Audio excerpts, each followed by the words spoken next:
Assalamualaikum warahmatullahi wabarakatuh. Halo teman-teman.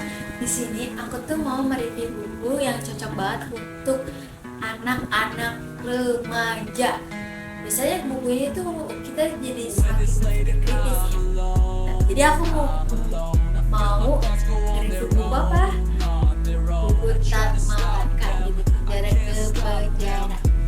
Nah, jadi kisah perjuangan dan perjalanan Tan Malaka di balik buku penjara ke penjara. Tan Malaka adalah salah satu tokoh paling kompleks dan karismatik dalam sejarah perjuangan kemerdekaan Indonesia. Dikenal sebagai pemikir revolusioner, pendidik pejuang kemerdekaan sekaligus penulis tajam. Salah satu karya monumentalnya Dari Penjara ke Penjara tidak hanya merekam kisah hidupnya yang penuh penderitaan dan pelarian, tetapi juga menggambarkan tekad dan semangat tak kenal dalam memperjuangkan kemerdekaan dan keadilan. Jadi perjalanan hidup seorang revolusioner itu, Tan Malaka lahir pada 2 Juni 1892 di Pandan Gadang, Sumatera Barat. Ia mendapatkan pendidikan Belanda dan memiliki kesempatan langka untuk belajar di Nederland atau Belanda, ya, bisa disebut Belanda. Sesuatu yang tidak mudah lagi seorang pribumi kala itu, namun alih-alih menikmati kehidupan nyaman sebagai kaum terpelajar, Tan Malaka justru memiliki jalan terjal memperjuangkan nasib bangsanya yang tertindas oleh kolonialisme. Jadi dalam penggembaraannya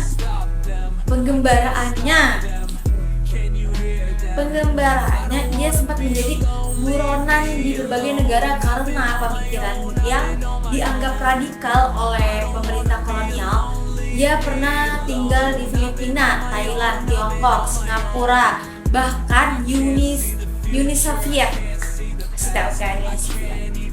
Dalam pelariannya, dia berulang kali di penjara, tidak hanya di kolonial Belanda gitu. Jadi tetapi juga di rezim-rezim lokal yang merasa terancam oleh idenya tentang kemerdekaan sejati, berpihak pada rakyat. Nah, lahirnya Dari Penjara ke Penjara, buku ini ditulis saat Tan Malaka menjalani masa pelarian yang panjang gitu. Dari penjara ke penjara, buku hanya catatan harian seorang buronan, tetapi juga refleksi bertahan hidup di penjara-penjara asing tanpa identitas yang jelas, tanpa tanah air, tetapi dengan satu keyakinan kuat bahwa Indonesia harus merdeka dan berdiri di atas kakinya sendiri. Jadi Malaka itu benar-benar prinsipnya kuat banget. Jadi mau orang ngejatuhin dia gimana pun, dia tetap bangun, tetap bangkit gitu.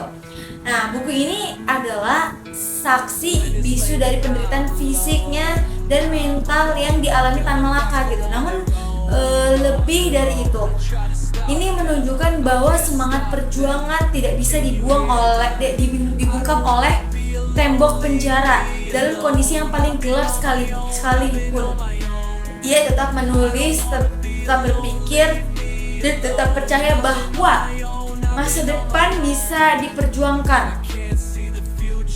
Pelajaran yang bisa dipetik generasi sekarang, ketumbuhan hati dan prinsip Tan Malaka tidak pernah mengkhianati idealismenya. Meskipun dunia menghukumnya, ia bisa saja memilih jalan aman,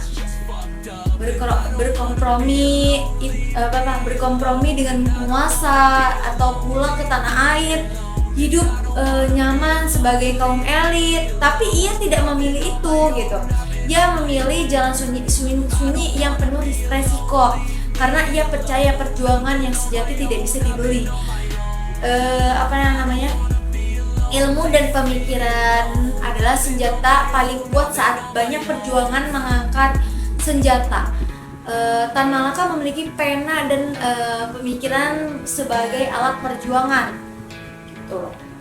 Ia menunjukkan bahwa revolusi revolusi itu tidak selalu harus berdarah gitu. Revolusi bisa lahir dari kesadaran, dari pendidikan, pemikiran yang membebaskan, menolak, dilupakan. Ia wafat dalam kesunyian, dipenuhi tanpa proses hukum yang jelas. Namanya sempat dihapus dari buku sejarah resmi. Namun seperti api kecil yang dijaga terus warisan hidup kembali gitu. Kini generasi muda mulai membaca lagi karya-karyanya, memahami visinya dan belajar dari jejak langkahnya. Nah, Tan Malaka bukanlah pahlawan biasa, ia adalah simbol keberanian, keteguhan dan intelektualitas yang tak tergoyahkan. Lewat dari penjara ke penjara, ia berbicara kepada kita, generasi yang hidup di zaman merdeka, untuk tidak melupakan bahwa kemerdekaan ini diperjuangkan dengan darah, air mata, dan pengorbanan besar bagi generasi muda Indonesia. Kisah Tan Malaka adalah pengingat bahwa perjuangan belum usai. Tugas kita hari ini bukan lagi melawan penjajah asing. Tan Malaka, idealism is the last luxury of the year. Mari jadikan idealisme sebagai kemauan yang ditinggal, tetapi sebagai semangat gitu, yang terus menyala untuk membangun Indonesia yang lebih adil, cerdas, dan merdeka dalam arti yang sebenarnya. Baik, segitu review dari buku Tan Malaka dari saya. Wassalamualaikum warahmatullahi wabarakatuh.